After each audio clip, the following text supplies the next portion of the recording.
अबाध्य गाई रमावल्लभर नातुणीटी होता है भारी दरकार गोटे दुधियाली गाई किंतु गाँव में एपरिक निकटवर्ती 2-3 गाँव में सेमिति सबच्छ गाईटीए किणवाक मिलला नहीं। अगत्या रमावल्लभ 6 कोश दूरवर्ती साप्ताहिक गोरुहाट को गला। से जड़े सावधानिया गृहस्थ बहुत खोजा खोजी परीक्षा निरीक्षा पर यथा संभव दर दस्तूर कर से गाईटे किणिला। भारी सुधार शावकटी मनोरम। से मूल्यवान सौदा सरला बेलू बेल रतरत हाट भांगी गलानी। विक्रेता बापुड़ा टंका धरी बाहुड़ी गलानी। रमावल्लभ सेते बेलू जाई ता गाँ अंचल कहीं आसीछंती कि नाही जानिबाकू हाट बाहुड़ा लोकंक आड़े दृष्टिपात कले किंतु सेमिति केही ता आखिरे पड़िले नाही।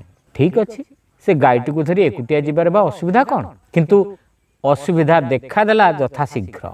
गाईटी अचल होई ठिया होई रहिला। जेते टणा अटरा कले मध्य पादे चलिला नाही। बहु कष्टरे जदि पादे चलिला पुणी ठिया होई रहिला। रमावल्लभ ताकू पछरु ठेलिला। फल हला सेई 2 पाद।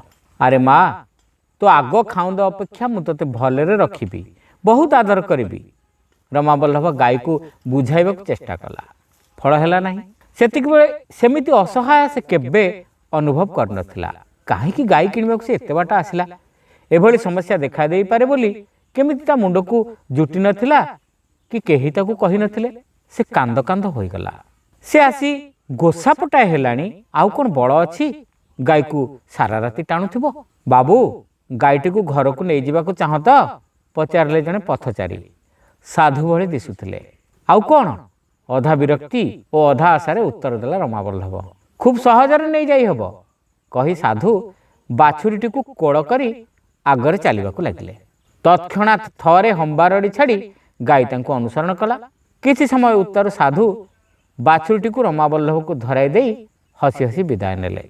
रमावल्लभ यथा समय घरे पहुँचला।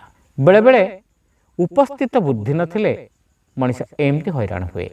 गपटी आपन को केमती लागिला कमेंट करी जणाइबे।